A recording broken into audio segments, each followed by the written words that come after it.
Hi everyone. I'm going to show you, well, hi Stephanie. I'm going to show you today how to work on this project that we were talking about in class. Basically how to get these bubbles so that they are pulsating, they're getting larger and smaller, and also so that they're changing color over time. Now we were working on this in Photoshop using the timeline and getting it going that way. But after a little bit of research, I do believe that After Effects is going to give much better effect. And it's going to look a lot nicer and smoother. So we're actually going to hop over to After Effects for this project. So I've got this file open, which would be fairly analogous to the file that you have. So it's the artwork. We've got everything on a separate layer. So we've got the background layer, we've got just the diver, and then we have these bubbles on the separate layers. So we're going to go ahead and export everything. And there's a specific way to do that that's pretty quick, and that's to go to File, and then Export, and then Layers to Files. And what this is going to do is it's going to take each layer and export it to a different file so that you don't have to go through and do them one by one. So again, that's File, Export, and then Layers to Files. And then we're going to pick a destination. So I'm going to put them on the desktop, and I'm going to put Bubble, Animation, Graphics. There we go, and create, and then open. We'll have the prefix be bubbles. It can be whatever you want, really. And then you want to make sure that all of the layers are included, so you can either turn them all on and click visible layers only, or you can just uncheck this and it'll just export everything. So that's really more what you want, so leave this unchecked. For the file type, you want to change this to PNG 24, and you want to make sure that transparency is checked. Because we want those bubbles to be transparent. So once you have all these settings all set, go ahead and click Run. And this will take just a minute to kind of go through and process these files. There we go. We should be done now. So I'm going to double check going on to the desktop. And then, there we go. Okay, definitely successful now. So we're going to go into the desktop and then the folder. And you can see all of these graphics here have all been exported out. There we are. So I'll check one quick thing here. Okay, so I actually, you see how these are quite large, and it's actually not just the bubble, but it's got all of this space around it for all of these. And that's because we forgot to trim layers. So I'm actually going to delete all these and then go back to the file in Photoshop. File, Export, Layers to Files. I'm going to specify that directory again, leaving visible layers unchecked, PNG 24. I want transparency checked, and I also want to trim the layers. So basically, we don't want all that empty space. We just want the bubbles and the divers.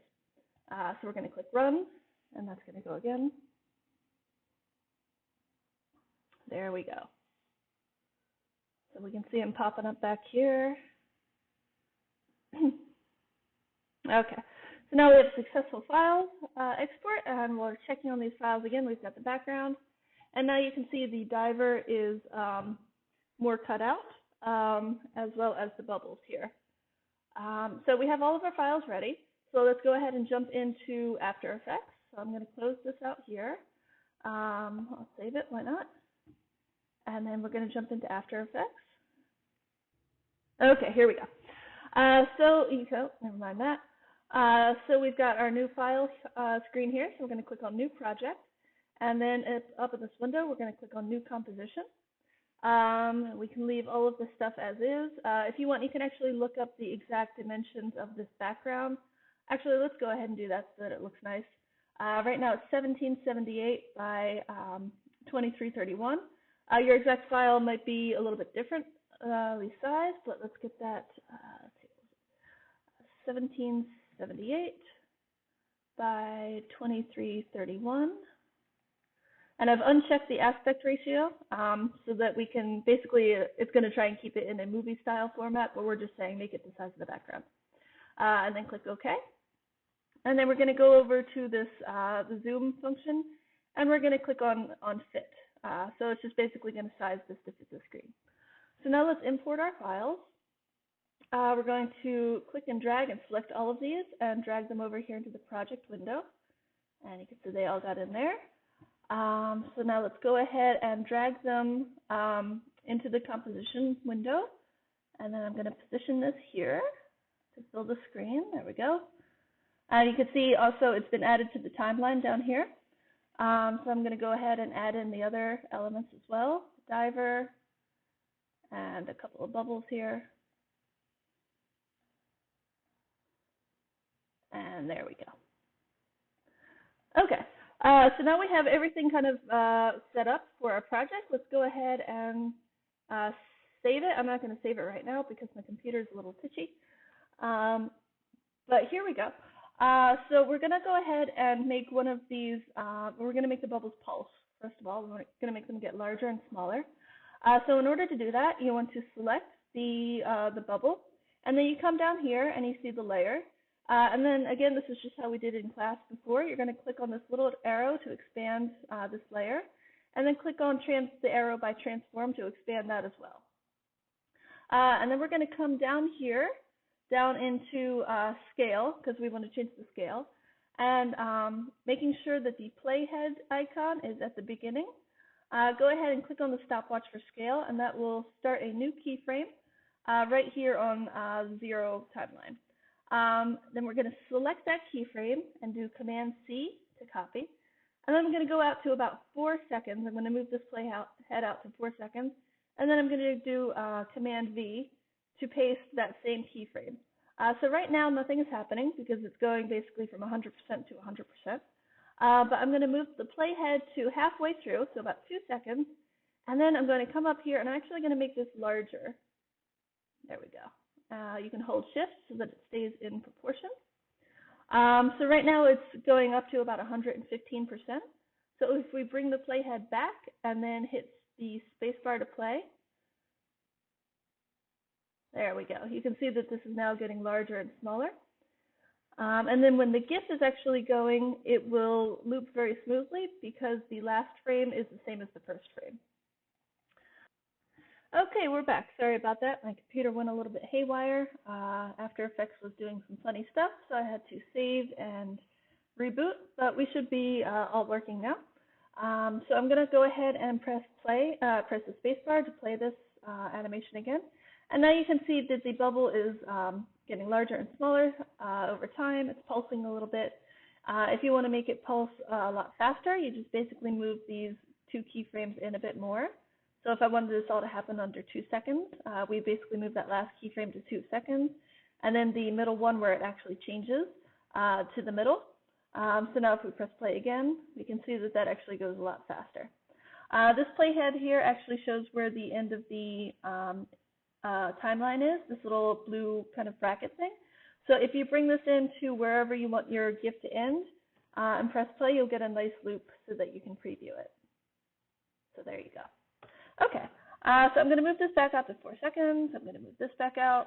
I'm going to move this out as well. And now let's get let's work on these color changes. So it's a very similar process to how we kind of animated the scale change. We're just going to animate a color change as well. So go ahead and click on this bubble again. And then you're going to go over to your effects menu, effects and presets. And if it's not here on your screen, if it's not on your workflow, go up into window. And then, let's see, come on down here to Effects and Presets and click on that to have it shown. And then you're going to go to this little search bar here and just type in Hue, H-U-E. And then if you come down here into Color Correction, you're going to see a effect called Hue Saturation, and that's the effect that we want. So we're going to click this and drag it over here into our timeline and drag it on top of the layer that we want to color, and we want to color this bubbles layer in. So we're going to drag it on there and then drop it. And then you can see here, in addition to this Transform tab, there's also an Effects tab. So we're going to go into there. We're going to expand that twice as well so that we're in this Hue Saturation Effects tab. Go ahead and bring your playhead back to the beginning, back to the start of the animation, because we're going to do just what we did in the position. We're going to specify the start color and end color, and then the color to change to. So go ahead and once you're at the beginning of the playhead, click on this little stopwatch. That's going to give you your first keyframe here. And then you're going to select it, copy, let's see, Command C to copy. Move out to about 4 seconds, and then do Command V to paste. So you're not seeing any color change quite yet. But then you want to go to about 2 seconds, so about halfway in. And then up here in this actual effects panel, you can see the master hue. And this is just like hue saturation in Photoshop, how we were kind of bending the colors. So you're going to grab this line here, and you can swing it around to figure out a different color for it to kind of morph into and then morph back out of. So I'm going to leave it at this kind of cool purple. So right now it's going to start as this blue, and then we're going to hit space bar to play. So it starts as the blue, and then it starts changing to the purple, and then it starts going back to the blue again, and then it'll loop again. So you can just, you can basically do this process for all of the different bubbles. They don't have to necessarily be at the same time, so you can actually slide this out to maybe 1 second, and then let's quickly pop this same effect onto the second bubble here, which is this bubble right here. And then I'm going to expand that down. I haven't done the scale transformation, so it's not going to pulse, but we're just going to change the color again real fast. So again, playhead back to 0, so it starts at the default blue. Click on this little stopwatch, which gives you your beginning keyframe. Copy that keyframe and then paste it out here.